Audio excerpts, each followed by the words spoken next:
His Chicken stories we're following for you on Robin Hood Radio. As we first announced yesterday afternoon, the Movie House in Millerton has announced after closing March 15, 2020, they will reopen under new ownership this spring. Carol Sadlon came to realize the time had come to pass the torch to a new generation to keep the spirit and vitality of the Movie House alive. The new proprietors, David Maltby and Chelsea Altman, see this iconic property as a once-in-a-lifetime opportunity to honor the Movie House's history while bringing new energy and vision, building on its huge base of support to keep the Movie House growing, relevant, and vibrant. David is a founding partner of Empire Square Group, a real estate investment firm, and Chelsea is the owner of 6 bars and restaurants in Brooklyn. Both have deep artistic roots, and Chelsea had a successful career as a New York actress, appearing on and off Broadway, as well as in roles for film and television. David has been an award-winning rock and roll drummer, music, and theater producer. Well, the reviews are in, and Norfolk was the perfect place for winter fun. The turnout last Saturday for Norfolk Volunteer Fire Department's ice skating party during a weekend in Norfolk demonstrated residents' desire to get out of the house for some winter fun. Held as part of the Winter Weekend in Norfolk celebration, the event brought folks together despite cold temperatures and a sharp wind. Bonfires helped chase away the chills. The ambulance squad contributed hot cider to go with the firefighters' s'mores. Wind has now passed, but not the opportunity to find outdoor recreation in that town. And also, you can still participate in this year's Weekend in Norfolk online with videos and other events. More details at weekendinnorfolk.org. Connecticut teachers are preparing to roll up their sleeves for the COVID vaccine. Nearly a year into the pandemic, teachers and school staff are getting ready to roll up their sleeves and receive their doses of the vaccine, as the governor shared the details on the state's rollout in Waterbury yesterday. The State Department of Public Health added that most clinics will take place in March. Berkshire Hills has approved their budget and the last state to vaccinate teachers as it begins to look towards the gradual reopening of in-person school. Grappling with the pandemic complications, the Berkshire Hills Regional School District yesterday quickly approved its fiscal 2022 budget. At a virtual public hearing, the school committee voted unanimously for net operating costs of $28.3 million and a capital budget of $1.96 million. Less state and other aid, the total net assessments to Great Barrington, West Stockbridge, and Stockbridge is $24.7 million, a 3.2% increase over this year. Great Barrington pays 75% of those costs since it sends the majority of students to district schools. Mount Everett students with a passion for the environment have put together a series that debuts today. Isabella Carnina Camp is passionate about local food, composting, and recycling anything that makes the earth cleaner.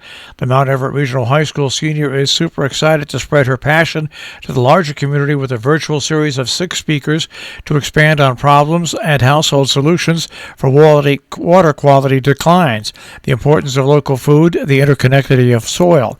Kemp 18 had the idea, and she and Cecilia Caldwell, 17, got working during the pandemic to line up 6 influential speakers for the free Sustainable Speaker Series, Our Relationship with Land and Water, Conversations with Local and National Sustainability Leaders, which begins at 5:30 this evening with a talk about sustainable systems on college campuses by Ezra Small.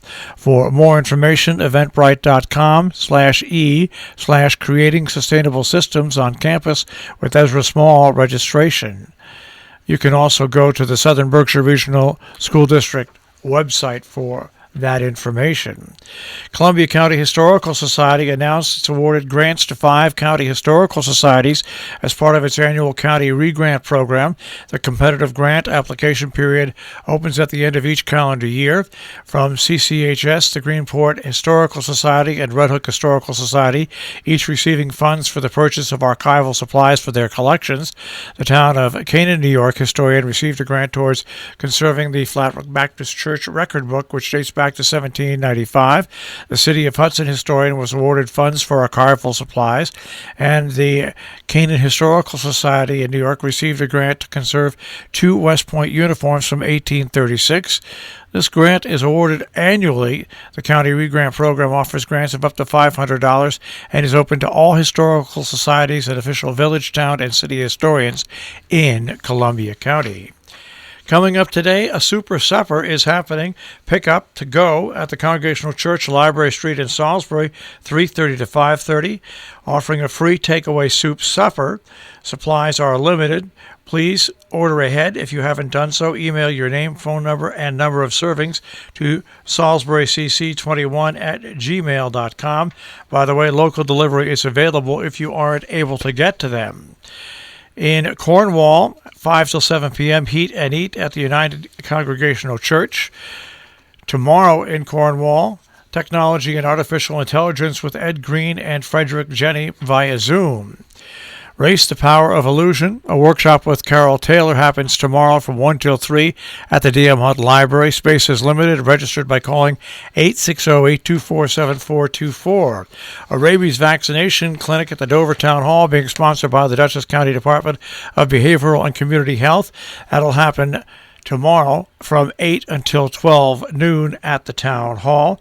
You can register at dutchesscountyspca.as.me/rabies clinic. Impact of Technology and Artificial Intelligence and Data Cornwall Conversations is happening tomorrow from 5 till 7 p.m. It's free. Registration is required. It features Ed Green and Professor Frederick Jenny, and it is a Zoom meeting. D.M. Hunt Library Zoom event, author Paige Dickey on gardening at her new book, Uprooted, on Sunday. Register at huntlibrary.org. It takes place at 4 o'clock. You can also register on the library's Facebook page. Our business brief is underwritten by Morgans at the Interlaken, interlakeninn.com. You'll also find them at Facebook and Instagram, and by Salisbury Bank, salisburybank.com. The Dow Jones Industrial Average will start off the day at 31,402.21. The NASDAQ at 13,119.43, and the S&P 500 at 3829.34. We'll take a look at the tri-state forecast. That'll come your way in just a few moments.